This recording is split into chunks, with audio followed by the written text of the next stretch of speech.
Estoy muy contenta porque acabo de platicar con Michael y me acaba de decir que tú eres el corazón y el alma de esta película. Para empezar, le pagué para que dijera esas cosas. Le dije, Michael, vas a hablar con mi gente, más te vale... No, más te vale hacerme quedar bien. Más te vale que me promociones. I'm sorry, brother. I'm sorry that I brought you into this. I just wanted things to be the way they used to be. Well, throughout the film, Will is constantly forced to make decisions that will determine not just his own future, but his family's, his brothers, and the people who surround him. And in a certain way, I related this constant decision making with your role as a celebrity because, well, obviously less dramatic scenarios, but you constantly has to decide which is the right project or what is the right thing to say in an interview like this because everybody is watching you. So could you say that taking decisions is one of the hardest parts of being a famous actor, maybe? Say the right thing, Yahya, say the right thing. Could you say that taking decisions is one of the hardest parts of being a filmmaker? As a director, I always put the movie in my head. I'll know it better than anybody else. I don't really need to have a script. I shout things out of order. People are like, what are we doing? I try to fight it sometimes, you know what I mean? I try to just be like, to have an ordinary life, you know, and to try to, you know, do really good work, which is just to have an ordinary life. And sometimes just the nature of what it is that we do, it makes that a little bit impossible, you know what I mean? And I try to be honest, you know, and try to make choices that I stand by. I mean, I make choices that I stand by, choices that I can, you know, that I can live with, and also, you know, that you're not going to please everybody at the same time. Like, I don't even have a script supervisor. You know, that's a person who says this is what we're doing in the edit. I don't, because it's worthless. They have no idea what I'm doing half the time. But it's fun for the actors because I work with the actors fast, and it keeps an energy going. And that helps me with my style because it keeps them on edge and they bring their A game when they work with me. It's a very interesting and a delicate balance. And to be honest, one that I'm still learning and negotiating things like that. I mean, like, my life is my life. My decisions are my own decisions, and for me to live with the consequences of my decisions. But it is really amazing to be able to have a platform to move forward conversations or ideas that I think are important and that will make the world of my communities or particular communities better. So I'm not a director who sits in a chair. I don't even have my director chair. I don't even have a director chair on the set. So I'm always there in the thick of it with a camera, spraying blood on people, helping redo makeup, spritzing them. I mean, and this movie was so tight, we were doing it all. I mean, one day I did Eiza's makeup. It was terrible. I did a terrible job, by the way. 32 million. I need an extra man. I came here for a loan. Look, have I ever gotten you anything that I couldn't get you out of? It's time for you to do something for your family. Estás reinventando el género de acción en Hollywood como mujer. ¿Por qué? Porque no es la primera película de acción en donde te vemos, pero no te vemos como una mujer latina. Es lo que yo le decía a Michael. O sea, le agradezco que otra vez te veamos como una mujer poderosa y la nacionalidad es algo que no te identifica, ¿sabes? Entonces, ese es el futuro, ¿sabes? Total, es algo que yo soy muy consciente en el momento en que tomo los personajes. Yo tengo una resistencia muy grave a personajes estereotípicos de mujeres latinas. Me molesta, me enoja verlos en la pantalla, la verdad. But, you know, let me tell you something about Eiza. Mexico should be very proud of her. I think this is one of her best roles she's done. She is truly the heart and soul of this movie. And you need to say that to people in Mexico. Sobre todo porque cuando tienes la oportunidad de ser una inmigrante y haber crecido en otro país y ver que realmente es the amount of things it's skewed, ¿sabes? Vemos un 2% de lo que representa la cultura latinoamericana. Because she's a tough woman, you know, and that's what I like about her. And I said, Eiza, I'm going to make you better than you've ever been. You need to trust me. And she did, and she just worked. We had a great relationship, and she is tough. She works her butt off.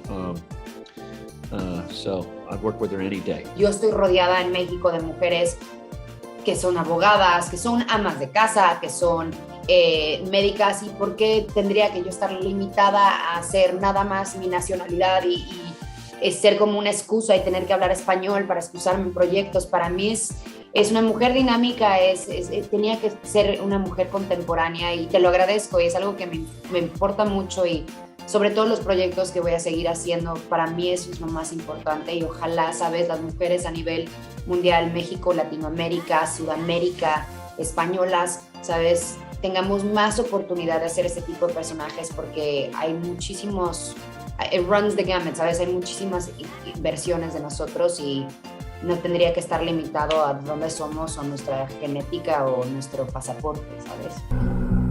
Stop! Get up!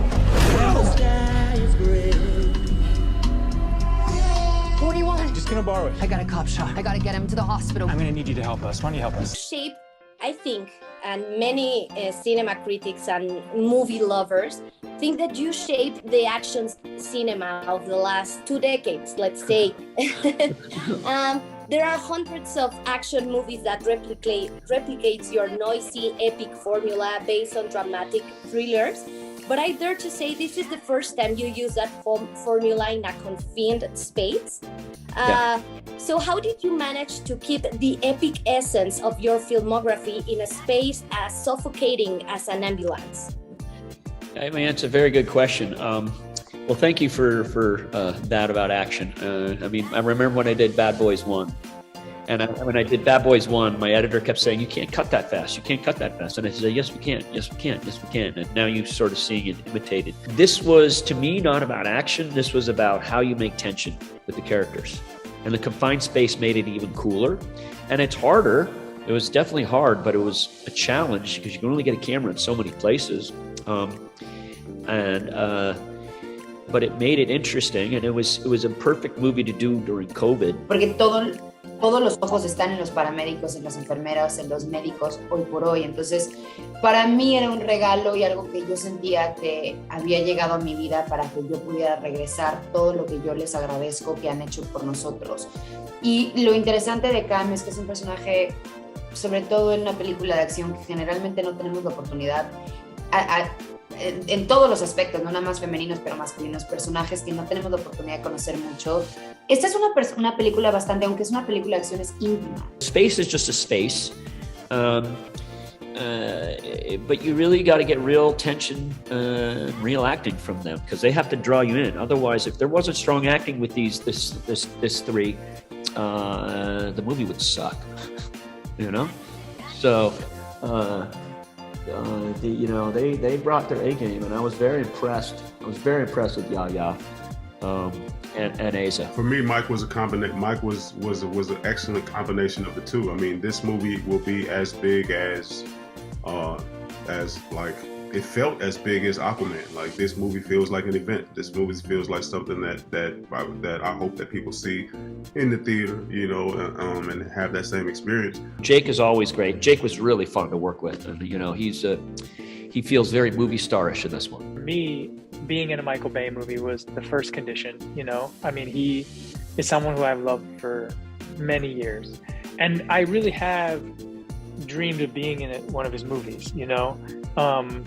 I mean, like, since I was a kid, you know, I've loved his films. And so I've had this great honor of being able to work with some incredible filmmakers.